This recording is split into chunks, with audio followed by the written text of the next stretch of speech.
High বন্ধুরা, তো আগের ভিডিওতে আমরা ক্যান্ডেলস্টিক চার্টের ভাষা পড়তে শিখেছি। ক্যান্ডেলের রং আর শরীর দেখে বোঝা যায় বাজারে কেনাবেচা কেমন চলছে।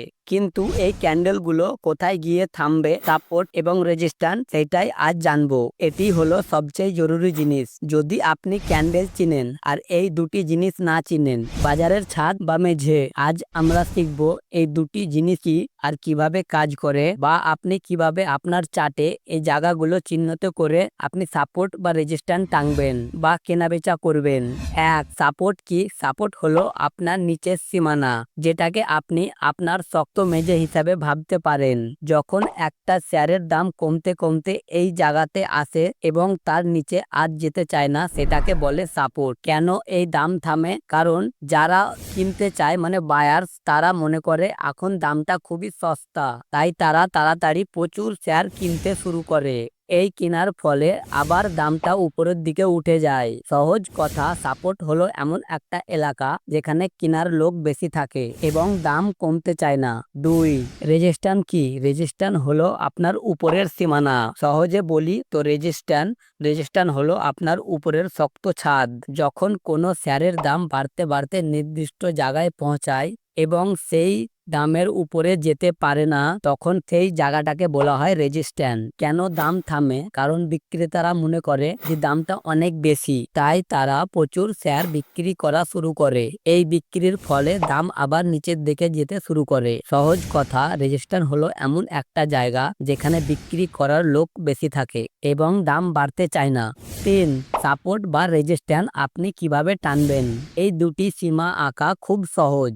আমরা চার্টে সবচেয়ে উঁচু জায়গা এবং সবচেয়ে নিচু, সুইং হাই আর সুইং লো, এই জায়গাতে আমরা লাইনগুলো আঁকি। সবচেয়ে উঁচু জায়গা সুইং হাই, এই জায়গাটাতে আমরা লাইন রেজিস্ট্যান্স আঁকি। সবচেয়ে নিচু জায়গা সুইং লো, দাম একবার নিচে নেমে আবার উঠে যে নিচের সীমানাটা থাকে সেখানে আমরা সাপোর্ট দাগটা টানি।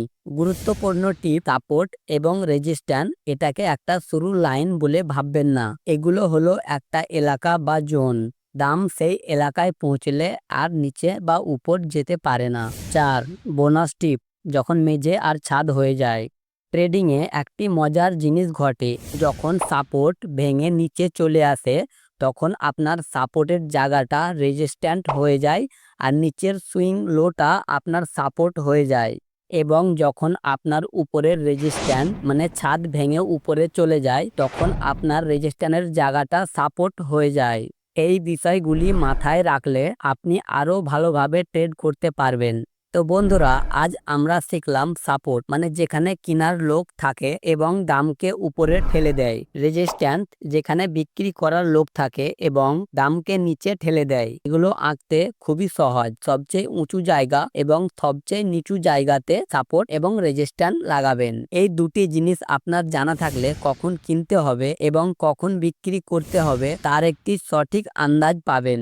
পরের ভিডিওতে আমরা আমাদের ট্রেডিং আন্দাজকে আরো মজবুত করতে শিখব মুভিং অ্যাভারেজের মতন গুরুত্বপূর্ণ টুল ব্যবহার। এটি আপনাকে বলে দেয় এখন বাজার শক্তিশালী হচ্ছে না দুর্বল। যদি এই সহজ ধারণাগুলো আপনার কাছে পরিষ্কার হয়ে থাকে তাহলে লাইক বাটনটা ক্লিক করুন, আর আপনার কোনো প্রশ্ন থাকলে নিচে কমেন্ট করুন। দেখা হচ্ছে পরের ভিডিওতে। ভালো থাকুন আর বুঝে ট্রেড করুন।